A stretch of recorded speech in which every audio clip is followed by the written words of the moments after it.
Bagaimana ciri-ciri kaum du'afa yang disebutkan oleh Nabi bahwa mereka akan masuk surga setengah hari lebih dahulu dari orang-orang kaya? Saya nggak tahu ya setengah hari apa hadisnya.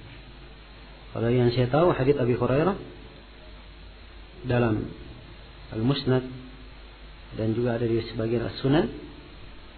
Ya.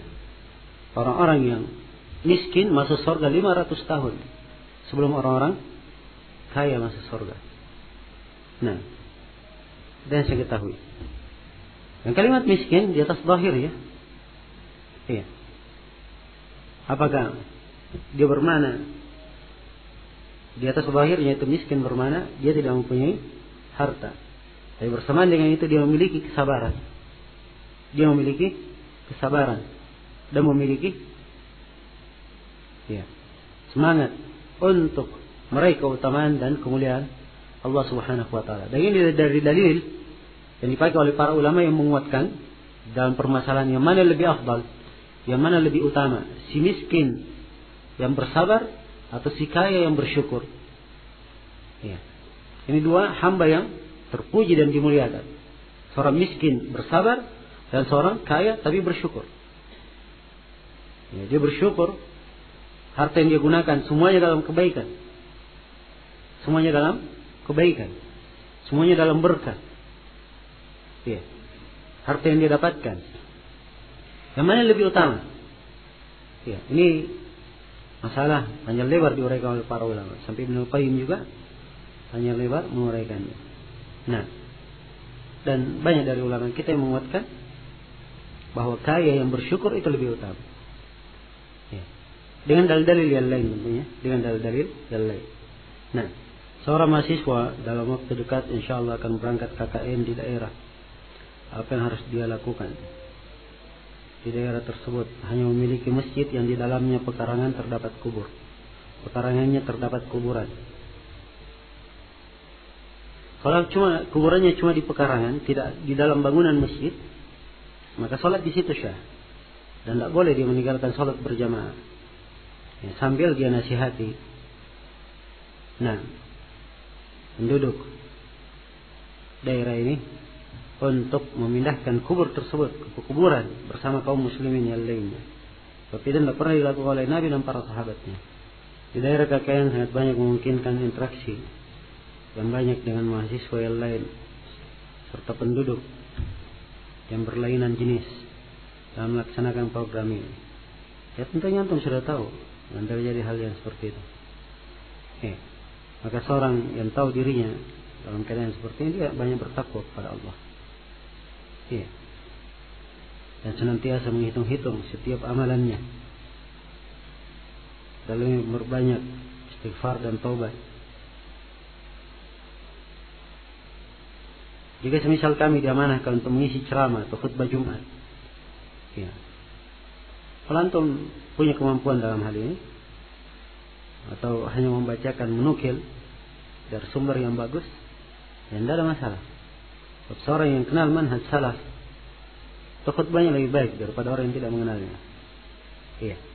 Bagaimana hukumnya menjual suatu barang yang sama di sebuah toko yang sama, tetapi menjatuhkan harga pasaran?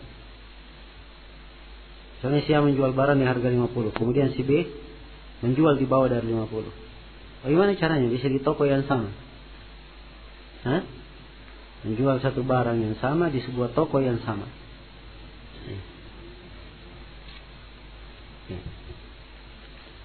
Saya nggak tergambar bagaimana bisa terjadi. Andai kata itu terjadi, maka hal yang seperti ini tidak diperbolehkan. Ya. Dia tidak boleh membuat darar bagi orang lain, menyebabkan bahaya bagi orang lain. Ini harus diketahui oleh orang-orang yang berdagang. Jangan asal menjual saja. Ya. Tidak tahu hukum-hukum. Nah, apalagi kalau dia sudah belajar harus pandai membedakan. Lebih banyak bertakwa kepada Allah. Karena itu Umar berkata, jangan dia masuk ke pasar kami. Orang tidak mengerti masalah riba. Dilarang berjualan sama Umar. Nah, kadang ada yang ingin cepat barangnya laris, dia turunkan. Ya, tapi akibatnya dia merugikan orang lain. Merugikan orang lain.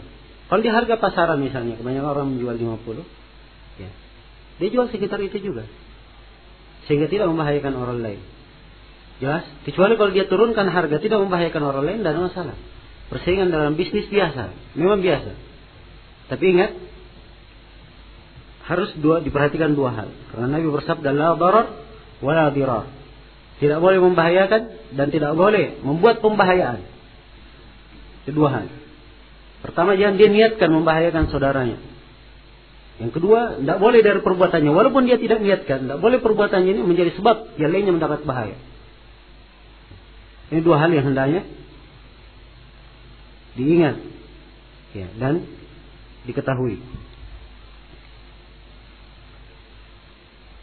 Adapun melipat gandakan keuntungan, boleh saja sepanjang itu adalah hal yang wajar. Hal yang wajar dan berjalan di tengah manusia, sudah biasa mereka dengan hal itu. Tidak dilarang seorang untung 100%, 200%, tidak dilarang. Tidak ada yang melarang hal ini. Jelas ya? Tapi seorang pedagang ada sifat-sifat yang lain yang hendaknya dia miliki. Nah, apakah termasuk kemaksiatan kepada pemerintah apabila kita berkendaraan bernomor tanpa SIM, tidak pakai helm atau plat polisi yang sudah mati? Ya tentunya itu keluar ya dari apa yang diaturkan oleh pemerintah. Ya tapi saya tahu ada keadaan-keadaan khusus, kadang ya boleh tidak pakai helm, seperti hari Jumat misalnya. Ya, seperti hari Jumat. Ya. Nah, kalau yang diizinkan secara uruf tidak ada masalah. Tapi asalnya tidak boleh seorang keluar dari apa yang diperintah. Sebab ini kaitannya dengan maslahat umum. Kaitannya dengan maslahat umum. Ya, dan saya juga di hari Jumat saya tidak menyarankan kepada ikhwan untuk tidak pakai helm. Tetap pakai helm. Ya, sebab ini mungkin akan ya, menyeret sesuatu bagian lainnya mengikuti dia. Dan dia sendiri berbahaya kalau tidak pakai helm. Ya, helm itu bukan hanya sekedar pakai, ada fungsinya, maksudnya. Ini ada pertanyaan dari Jakarta. Bagaimana hukumnya jadi web designer untuk menjual mobil baru atau bekas? Saya hanya mencari pembeli dan menyaring pembeli lewat web. Proses seterusnya saya lemparkan ke teman. Apa proses pembelian? Proses pembelian boleh cash atau kredit?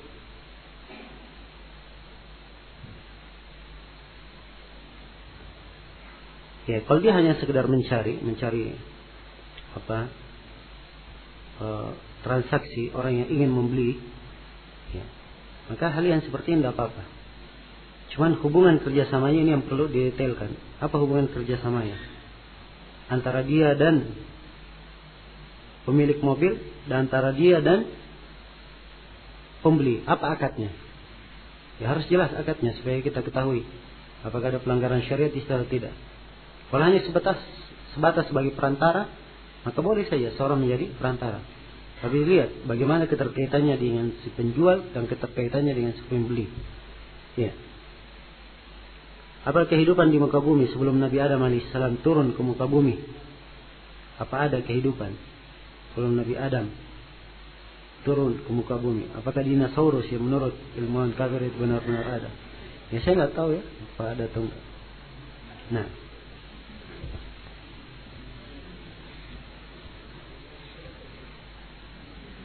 ya. Jadi penciptaan langit dan bumi itu sudah ada. Langit dan bumi sudah diciptakan. Ya, diciptakan surga dan Adam ada di dalamnya. Iya, kemudian Adam diciptakan. Kemudian Adam diturunkan ke bumi yang sudah diciptakan sebelumnya. Sudah diciptakan sebelumnya. Maka dilihat apa makna kehidupan yang dimaksud di sini. Iya.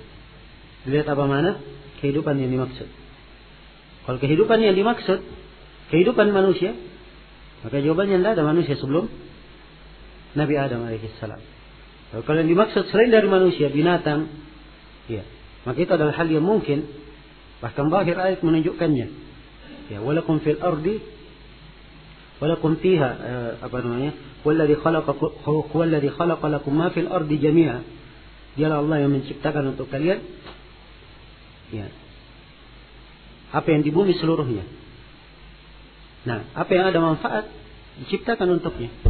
Maka ini menunjukkan bahwa ya, dari jenis manfaat tentunya hewan, adanya hewan dan seterusnya ya, maka itu dari jenis manfaat. Jadi tidak tertutup kemungkinan, bahkan zahir dari ayat menunjukkannya. Nah, iya. Kemudian ini masalah mengetahui apakah ada kehidupan sebelum Adam diteruskan, apakah ada dinosaurus atau tidak. Ini apa manfaatnya diketahui? Hah? Apa faedahnya? Ya. Tidak juga menambah keimanan, tidak ditanya di alam kubur. Ya. Bagaimana kita bersikap dan bermuamalah dengan orang-orang kafir? Apakah tidak boleh dijawab salamnya? Dan tidak boleh berlemah lembut atau senyum kepadanya? Siapa yang bilang seperti itu? Tidak boleh. Ya. Orang kafir itu dilihat. Kafir ada 4 jenis. Kalau dia tinggal di dalam negara ini, maka itu adalah kafir. Dan jenis kafir yang tidak boleh dibunuh. Sebab semuanya dengan akad. Apakah dia kafir mustamin atau kafir mu'ahad? Apakah dia kafir mustamin atau dia adalah kafir dhimmi? Salah satu dari dua yang hidup di dalam negara ini. Jelas ya? Maka dilihat, setelah diketahui dia kafir dari dua jenisnya, dilihat bentuk kekafirannya. Kalau dia termasuk orang yang memusuhi Allah dan Rasulnya, ya, memusuhi kaum muslimin, maka ini yang seperti ini tidak ada muamalah yang baik untuknya. Seorang tidak bermuamalah dengannya. Tapi kalau dia hidup biasa, lumrah biasa, ya, apalagi dia tetangga, teman sekantor misalnya dan seterusnya, tidak ada masalah. Seorang berbuat baik, berbuat adil, itu adalah hal yang bagus. Allah berfirman, la yanhaakumullahu 'anil ladzina lam yuqatilukum fid din wa lam yukhrijukum min diyarikum an tabarruhum wa tuqsitu ilaihim. Innallaha yuhibbul muqsitin. Allah tidak melarang kalian dari orang-orang kafir yang tidak memerangi kalian, ya, dalam agama, dan tidak mengeluarkan kalian dari kampung-kampung kalian. Ya, Allah tidak melarang kalian bermuamalah dengan mereka. Allah tidak melarang kalian berbuat baik kepada mereka dan berbuat adil kepada mereka. Sebenarnya Allah mencintai orang-orang yang berbuat adil. Jelas ya? Bolehkah akhwat mandi-mandi di pantai? Ini apa pertanyaannya? Akhwat mandi-mandi di pantai. Nasallallahu alaihi wasallam. Gimana caranya akhwat mandi-mandi di pantai? Ya. Ya kalau pantai itu dia hijab semuanya, dia hijab umum. Tentang masalah pantai, tempat pandangan orang, tempat banyak bahaya, tempat. Ya. Ini masalah multi level marketing, kita ada tulisannya dalam masalah. Ya, silahkan dibaca. Ada fatwa Lajnah Daimah yang telah kita terjemahkan. Ini juga masalah nikah setelah berzina. Ini juga kalau kita bahas berulang kali. Ada tulisan yang dibaca ya. Seorang yang sudah punya kebiasaan sholat lail, pada suatu malam dia hanya sempat witir saja. Kalau dia ganti sholat lailnya di siang hari, tidak perlu dia ganti. Sebab dia pas sudah pakai witir. Ya. Dia sudah pakai witir. Apa perbedaan makna al-insan, al-bashar, al-nas dalam Al-Quran? Sama artinya. Ya, sama artinya. Kadang akar bahasa itu menunjukkan sifat-sifat yang beraneka ragam.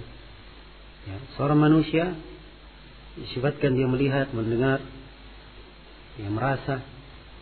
Nah, padahal dia satu manusia kan begitu. Banyak sifatnya tapi satu orangnya. Jelas ya? Jadi penggunaan kadang ada akar-akar dari penggunaan sifat yang menunjukkannya.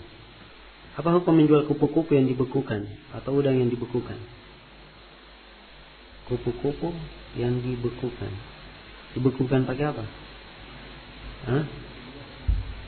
Pakai es. Ya, bilang diawetkan. Udang yang dibekukan. Kalau udang dibekukan, iya banyak dibekukan pakai es memang. Kalau udang. Ya. Nah, adapun mengawetkan, ya mengawetkan makhluk dari apa namanya bernyawa kemudian diawetkan, iya. Ini adalah hal yang hendaknya ditinggalkan. Sebab dia bisa menyeret ke dalam banyak pelanggaran. Banyak pelanggaran. Dan selain dari dia adalah hal yang tidak disyariatkan, tidak ada syariatannya. kemudian dia bisa mengantar kepada berbagai pelanggaran, ya. Dan terlebih lagi biasanya di bentuk pengawetan ini kadang orang menggunakannya hanya untuk taraf saja, bermewah-mewah. Ya, dan ini bentuk yang tidak ada manfaat dan faedahnya. Nah, sejumlah ulama memberi fatwa tidak bolehnya, Syekh bin Baz dan lain-lain. Seorang perempuan yang safar, apakah mahramnya dari pihak laki-laki atau cukup saudara perempuannya? Bagaimana caranya saudara perempuannya? Ya, kalau saudara perempuannya yang temani dia juga perlu mahram. Ya. Jadi dua-duanya perlu mahram. Ya, mahram itu tidak ada lain kecuali dari pihak laki-laki. Itu mahram. Baik. Bismillah. Subhanakallahumma wa bihamdik, asyhadu an la ilaha illa anta, astaghfiruka wa atubu ilaik. Walhamdulillahirabbil alamin.